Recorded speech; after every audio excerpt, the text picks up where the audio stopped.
ইন্ডিয়াতে একটা কাটা ক্লিপ, ছোট কাটা ক্লিপ, বড় কাটা ক্লিপ, মাঝে ম্যাক্সিমাম কাটা ক্লিপ দাম থাকে 5 টাকা, 5 টাকা থাকে না এখন, সরি, 10 টাকা, 15 টাকা, 20 টাকা, ম্যাক্সিমাম হাইস্ট 30 টাকা ধরো। কিন্তু জাপানে একটা শপে আমাদের যেখান থেকে আমরা কেনাকাটি করি, সেই শপটাতে 100 পয়সায় তুমি একটা কাটা ক্লিপও পাচ্ছ। আবার ওই 100 পয়সাতেই তুমি টেবিল ক্লথ বলো, বাসন বলো, যা ঘরের টুকিটাকি সুন্দর জিনিসপত্র সব পাচ্ছ। আর তোমরা সেটা দেখতে চাও, চলো তোমাদেরকে দেখাবো। এটা জাপানে যারা আছে তাদের জন্য ভিডিওটা না, ইন্ডিয়ায় যারা আমার বন্ধুরা আছে তাদের জন্য। 100 পয়সা আমি কি কি কেনাকাটা করি, মানে ইন্ডিয়ান মানে ওই ধর 50-60 টাকা, সেটাতে কি কি কেনাকাটা করি সেটা আজকে শেয়ার করবো, দেখতে থাকো। এই যে সেই দোকানটা চলে এসছে, সিরিয়া। তো এখান থেকে আমি ঘরের জিনিসপত্র সব কিনি।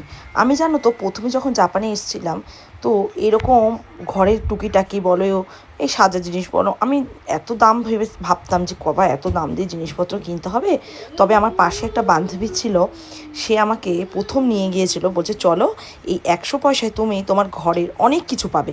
তা আমি আবার বিশ্বাস হয়নি, আমি তখন ভেবেছি ও তার মানে হয়তো আমাদের মতো যারা বাঙালিরা নতুন নতুন জাপানে আসে দুটো পয়সা সেভিংসের জন্য, হয়তো তারা এই 100 পয়সা দিয়ে মোটামুটি কাজ চালানোর জন্য ঘরের জিনিসপত্র সব কেনে।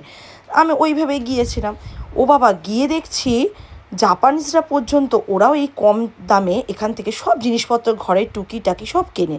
কিন্তু তোমরা বলতে পারো এইগুলোও কিন্তু আবার অন্য দোকানেও এইভাবে বিক্রি হয় ঘরের জিনিসপত্র, কিন্তু আবার সেখানে আবার দাম বেশি, একটু হেরফের।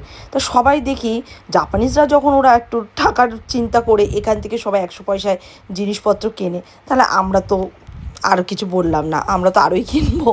যেহেতু বাঙালিরা আমরা একটুখানি পয়সা সেভিংস তো আমাদের করতেই হয় বলো।